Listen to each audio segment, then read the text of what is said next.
பொதுவாகவே வெளிநாடுகளில் இந்தியாவை பற்றி அவங்களுடைய ஒப்பீனியன் என்ன இருக்குன்னு சொன்னால் இது ஒரு டாக்ஸ் டெரரிசம் கண்ட்ரி. மக்களுக்கு அரசாங்கத்தின் மேல இருக்கிற நம்பிக்கை கண்டிப்பா குறையும். இன்ஃபோசிஸ்னுடைய முன்னாள் உறுப்பினர் ரங்கமா இருந்த மோகன்தாஸ் பாய் அவர்கள் டாக்ஸ் டெரரிசம் அப்படிங்கிற ஒரு வார்த்தையை பயன்படுத்தியிருக்காரு. இது ஏற்றுக்கொள்ள முடியாத ஒரு விஷயம் அப்படிங்கிற மாதிரி கடுமையான வார்த்தைகளை பயன்படுத்திருக்காரு. அதை பத்தி நான் அவர் இப்பதான் பயன்படுத்தி இருக்கிறாரு. ஒட்டுமொத்தமா பாத்தீங்கன்னா இதுதான் பொதுமக்களுடைய எண்ணம், அதுதான் அவர் பிரதிபலிச்சிருக்கிறாரு. மோகன்தாஸ் பாய் ஒரு பார்ட் ஆஃப் இன்ஃபோசிஸ். அவரு இன்னைக்கு இன்ஃபோசிஸ் பிரச்சனை வரும்போது பேசுறாரு. ஆனா பொதுவாகவே நீங்க வெளிநாடுகளில் போனீங்கன்னா இந்தியாவை பத்தி அவங்களுடைய ஒப்பீனியன் என்ன இருக்குன்னு சொன்னால் இது ஒரு டாக்ஸ் டெரரிசம் கண்ட்ரி. ஒரு சின்ன உதாரணத்துக்கு சொல்றேன் பாருங்க. மொரிஷியஸ்ல இருந்து இங்க முதலீடு பண்ற வெளிநாட்டு முதலீட்டாளர்கள் அவங்களுக்கு கேபிட்டல் கெயின் டாக்ஸ் கிடையாது அப்படின்னு இருந்தது 2017 வரைக்கும். 2017 இந்திய அரசாங்கம் மொரிஷியஸ்ல இருந்து முதலீடு பண்றவங்க கேபிட்டல் கெயின் டாக்ஸ் பே பண்ணணும் அப்படின்னு சொன்னாங்க. அதுக்கு அவங்க எல்லாரும் ஒத்துக்கினாங்க. இதுக்கு மேல நாங்க முதலீடு பண்றவங்க கேபிட்டல் கெயின் டாக்ஸ் பே பண்ணிடுவாங்க. ஆனா இதுக்கு முன்னாடி முதலீடு பண்ணவங்க டாக்ஸ் பே பண்ண வேண்டியதில்லை.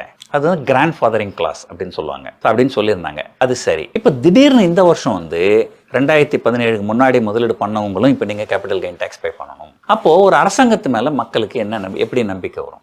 இப்போ அரசாங்கம் என்ன சொல்கிறாங்க, நீங்கள் ஒரு 25% வரி கட்டுங்கன்னு சொல்கிறாங்க. இதை நம்பி என்ன பண்ணீங்க, நீங்கள் சைனாவில் 30% கேட்குறாங்க, ஹாங்காங்கில் 28% கேட்குறாங்க, வேற ஒரு. ஸோ இந்த மாதிரி பல நாடுகளை நீங்கள் கம்பேர் பண்ணும்போது எல்லா நாட்டோட இந்தியாவில் இன்கம் டேக்ஸ் கம்மியாக இருக்குது அப்படின்னு சொல்லி நீங்கள் இங்கே தொழிலை தொடங்குறீங்க.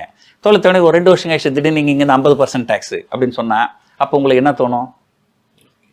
நம்ம அந்த நாட்டுக்கே போயிருக்கலாமே. மக்களுக்கு ஒரு அரசாங்கத்தின் மேலே இருக்கிற நம்பிக்கை கண்டிப்பாக குறையும். ஸோ இதை அரசாங்கம் கொஞ்சம் கருத்தில் எடுத்துக்கணும் அப்படின்றது தான் என்னுடைய கருத்து. ஒரு உதாரணத்துக்கு பார்த்தீங்கன்னா கடந்த 7-8 மாதத்தில் நம்முடைய பங்குச்சந்தைகள் கிட்டத்தட்ட 30% ஏறி இருக்கு. ஆனால் இவ்வளவு ஏறுமுகத்தில் பங்குச்சந்தைகள் இருந்தாலுமே வெளிநாட்டினர் தொடர்ந்து நம்ம நாட்டில் பங்குகளை விற்றுக்கினா வராங்க. வெளிநாட்டினர் 1 லட்சம் கோடி என்ற அளவுக்கு கடந்த 6-7 மாதத்தில் இந்தியாவில் பங்குச்சந்தைகளை விற்பனை செய்திருக்கிறாங்க. அப்போ ஏன் அவங்க நம்பிக்கை இழக்கிறாங்க? அப்போ இதெல்லாம் ஒரு காரணமாக இருக்குமா? அரசாங்கம் சம்பந்தப்பட்ட எல்லா துறைகளுமே ஒரு டிரான்ஸ்பரண்ட்டாக இருக்கணும். ஏதாவது பெரிய தவறு நடந்தால் உடனடியாக கண்டுபிடிச்சு அதை சரி பண்ணணும். அதை விட்டுட்டு 10 வருஷம் உட்காந்து நின்றுட்டு அது 10 வருஷம் கழிச்சு நீ 50,000 கோடி ஒரே நாளில் கொடு அப்படின்னா அது பாசிபிள் கிடையாது. ஸோ இந்த மாதிரி எல்லாருமே ஒரு பொறுப்போடு நடக்கணும். செயல் நான் தப்புன்னு சொல்ல மாட்டேன். ஆனால் செய்த விதம் அதை அவங்களுக்கு தேவையான ஒரு இது கொடுக்காம ஒரு பப்ளிக் முதல்ல இன்ஃபர்மேஷன் டைவல்ஜ் பண்ணுறது. ஸோ இதெல்லாம் ஓரளவு பப்ளிக்கு தெரியாமல் பார்த்துன்னு இருந்தாங்கனால் அது நல்லது.